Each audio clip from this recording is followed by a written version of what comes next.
Salam budaya. Selamat berjumpa pada para sedulur pecinta sejarah.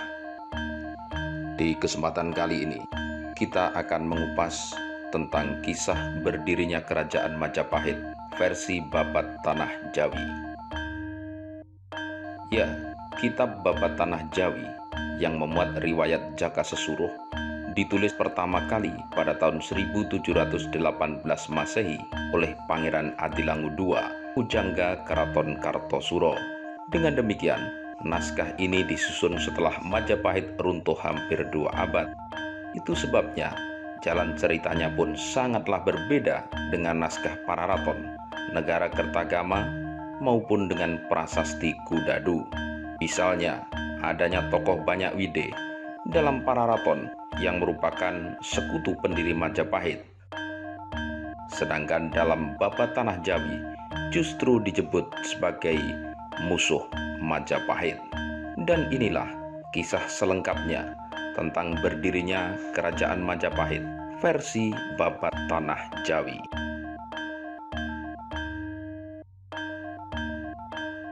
Dikisahkan pada masa itu, Raja Pajajaran bernama Sri Pamekas memiliki 2 orang putra, yakni Harya Bangah, Raja Galuh, dan Raden Sesuruh, putra mahkota Pajajaran.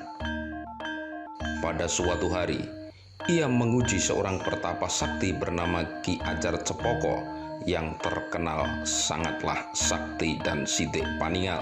Salah seorang selirnya didandani seperti orang hamil dan ditanyakan apakah anaknya nanti lahir laki-laki ataukah perempuan. Ki Ajar Cepoko menjawab, anak yang akan lahir nanti seorang laki-laki. Raja Sri Pamekas merasa senang karena tebakan Ki Ajar Cepoko jelas-jelas salah. Ia pun membuka pakaian selirnya untuk membuktikan bahwa kandungan tersebut hanyalah bokor yang dibalut kain. Akan tetapi sungguh ajaib, bokor tersebut tiba-tiba hilang musnah, sedangkan perut sang selir kini benar-benar membesar alias mengandung. Sri Pamekas merasa dipermainkan dan ia pun menghukum mati Ki Ajar Cepoko. Para ahli nujum meramalkan bahwa bayi yang dikandung sang selir kelak akan menjadi penyebab kehancuran Raja Sri Pamekas. Maka ketika bayi itu lahir, Sri Pamekas pun berusaha membunuhnya, akan tetapi selalu gagal. Usaha terakhir adalah dengan memasukkan bayi tersebut ke dalam peti, kemudian menghanyutkannya di Sungai Kerawang, hingga kemudian ditemukan oleh pencari ikan bernama Ki Buyut Kerawang, suami istri.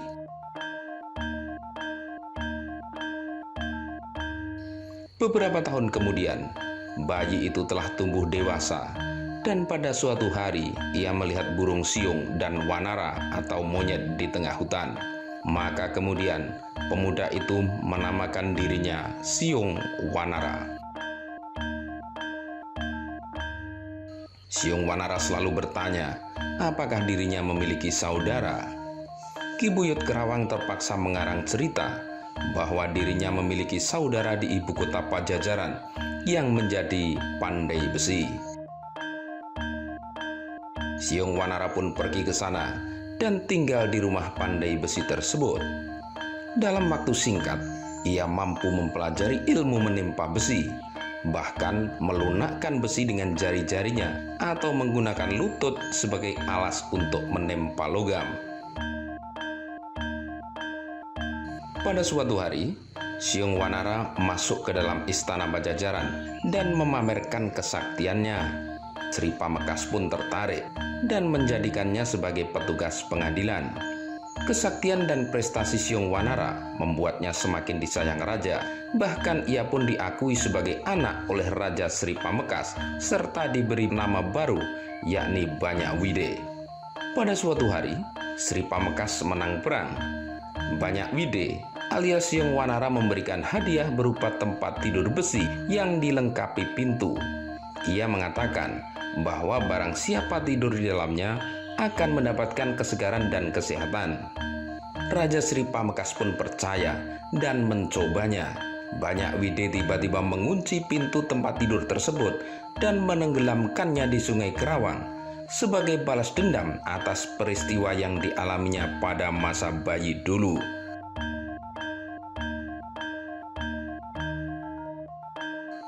Mengetahui ayahnya tewas, Raden Sesuruh datang menyerang Banyak Wide.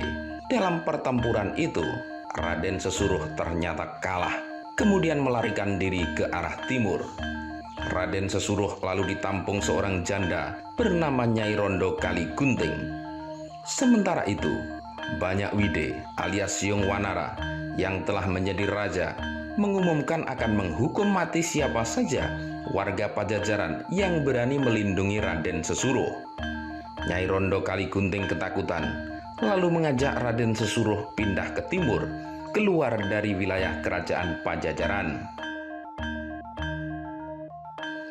Dalam perjalanannya, Raden Sesuruh berjumpa pertapa sakti bernama Ki Ajar Cemoro Tunggal di Gunung Kombang. Pertapa itu kemudian meramalkan bahwa Raden Sesuruh akan menjadi seorang raja besar jika menemukan pohon maja berbuah satu di wilayah timur yang rasanya pahit. Setelah meramalkan demikian, Ki Ajar Cemoro Tunggal berubah menjadi seorang wanita yang sangat cantik luar biasa. Dengan demikian, Raden Sesuruh pun terpesona dan ingin menjadikannya sebagai istri. Apa mau dikata, wanita cantik penjelmaan Ajar Cemoro Tunggal itu kemudian musnah dan berkata bahwa sesungguhnya ia adalah putri Pajajaran yang hidup di zaman Prabu Munding Wangi.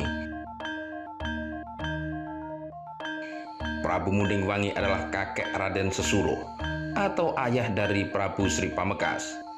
Kini ia pindah di Laut Selatan dan menjadi ratu segenap makhluk halus di sana. Mendengar hal tersebut, Raden Sesuruh meminta maaf atas kelancangannya dan ia pun melanjutkan perjalanan ke timur hingga memasuki wilayah kerajaan Singasari. Di sana ia menemukan pohon maja berbuah satu yang rasanya pahit. Maka ia segera membangun sebuah pedukuhan bernama Majapahit di tempat itu dan mengganti namanya menjadi Joko Sesuruh.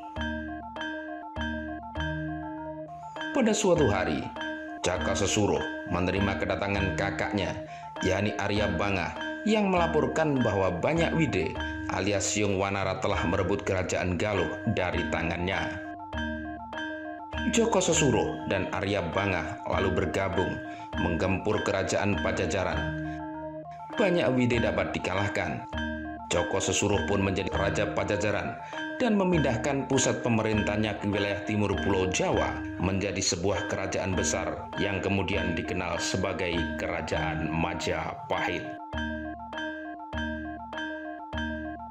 Begitulah, pada abad ke-18 memang belum ada studi tentang prasasti dan kakawin, sehingga sejarah Majapahit pun menjadi kabur dan gelap. Maka disusunlah kitab sejarah berdasarkan fantasi pujangga yang bermakna simbolis, bukan berdasarkan hasil studi arkeologi ataupun studi filologi. Babat Tanah Jawi dan turunannya dengan cerdik menyusun silsilah ke atas dengan cara merangkai legenda-legenda tanah Jawa menjadi satu kesatuan yang urut. Misalnya cerita Panji, legenda Angling Darmo, kisah Watu Gunung, dan juga dongeng Pakukuhan. Bahkan para pujangga juga meminjam legenda-legenda dari tanah Sunda. Mengapa demikian? Karena pada masa pemerintahan Sultan Agung Mataram, Kerajaan Galuh telah menjadi kadipaten bawahan Mataram, sehingga secara otomatis terjadilah pertukaran budaya Jawa dan budaya Sunda. Banyak sekali cerita legenda dari Tatar Sunda yang kemudian diadopsi pujangga Jawa untuk memperkaya khasanah sastra Keraton Mataram. Semoga cerita ini menginspirasi.